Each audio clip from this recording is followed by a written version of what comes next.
.org. The images provided by 350.org. This is Democracy Now!, democracynow.org, the War and Peace Report. It's Climate Countdown. I'm Amy Goodman. We're broadcasting in Copenhagen at the largest UN climate summit in history. As delegates discuss various ways to reduce greenhouse gas emissions, our next guest has a simple message. Keep untapped oil in the ground. That's oil in the soil. Ivonne Yanez is an environmental activist from Ecuador, one of the larger oil-producing countries in Latin America.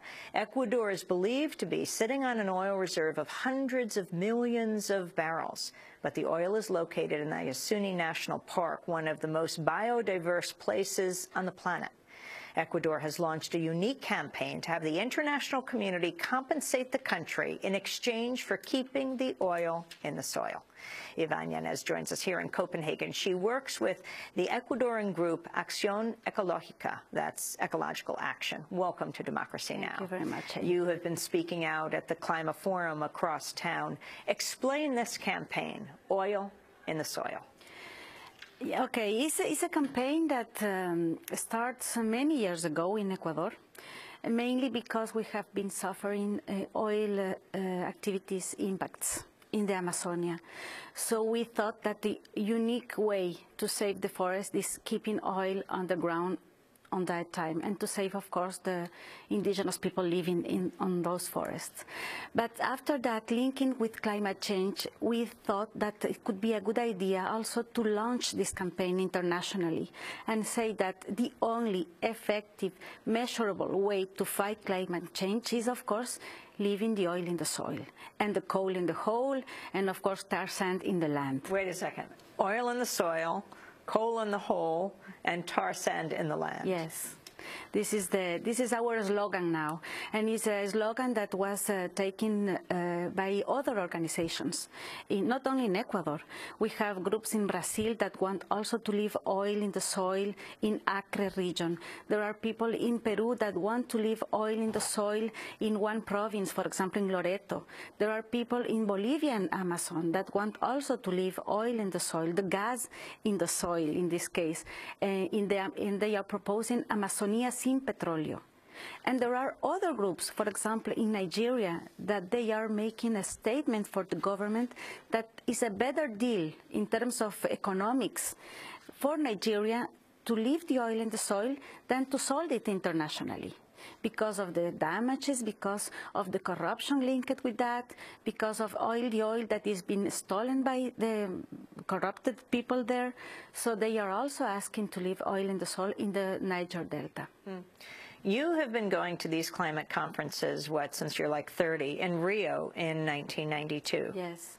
Yes, it's true. I have been in 92 in the Rio Summit, and since 97, following international negotiations on climate change. And we have been promoting since the beginning, not the campaign Keep Oil in the Soil, but a moratorium to oil activities. And this is the same. I mean, a moratorium and keeping oil in the soil, or just to declare free of oil peoples and territories.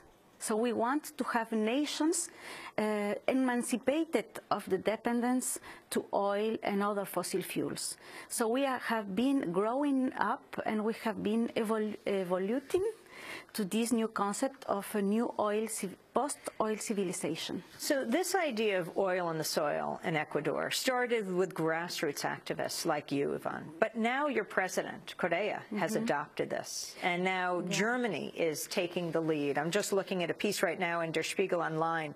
Germany takes lead in saving Ecuador's rainforest.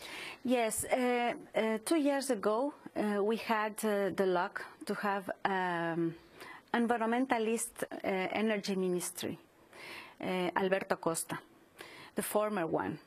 And we presented him this idea to say that Ecuador present this to the international community as an official and governmental position regarding climate change.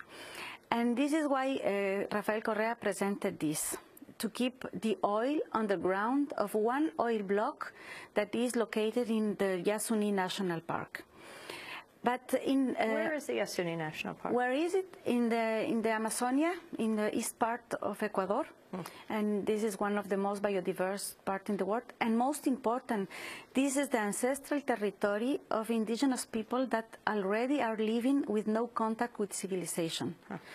So the president were asking at the beginning as a compensation from the international community, the polluter countries, to give to Ecuador, because we are making an effort leaving this oil in the ground. But also this proposal changed. And now they are saying, okay, we are not asking for a compensation. Because this is not a question that if we don't give us the money, we are going to exploit oil. It's not like that. It's to say we are really making this effort, of course, but this is a contribution for humanity.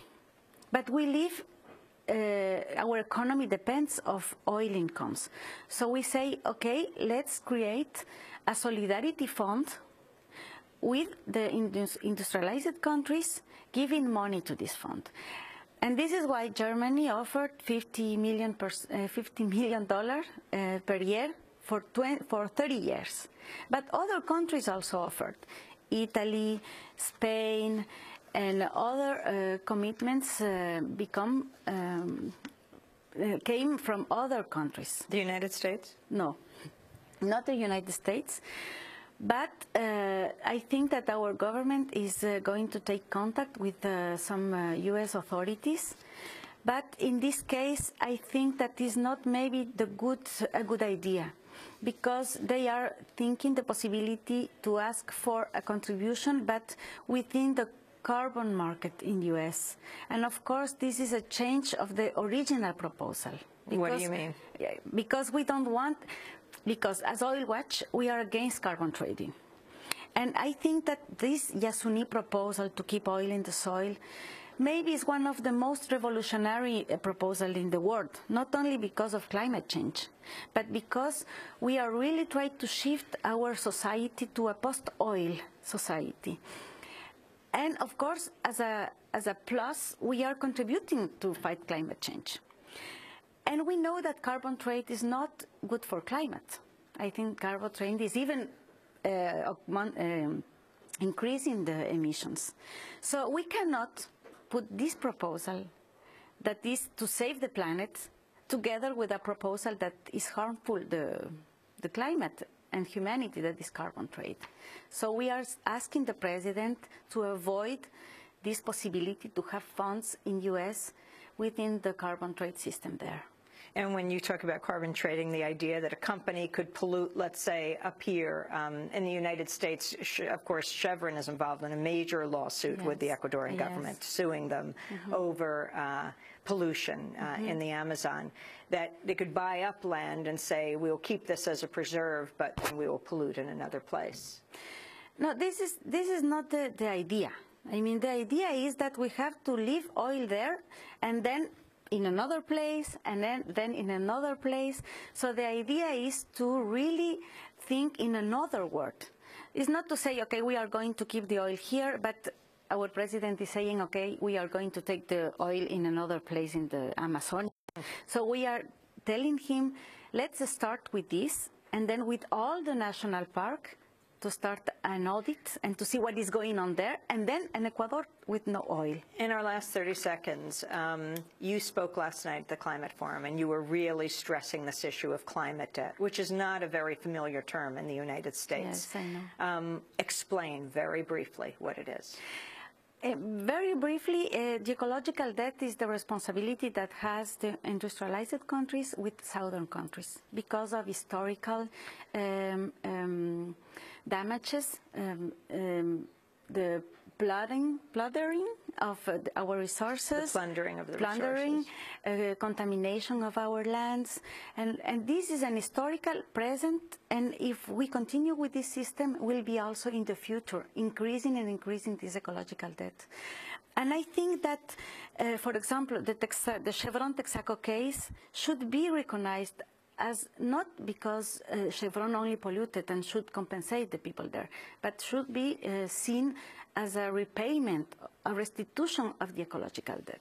We're going to have to leave it there. I want to Yes. thank you very much for being with us, Ivonne Yanez, joining us in Copenhagen, though she lives in Quito, Ecuador, works with Ecuadorian Action, which is called Acción Ecológica. 1 second.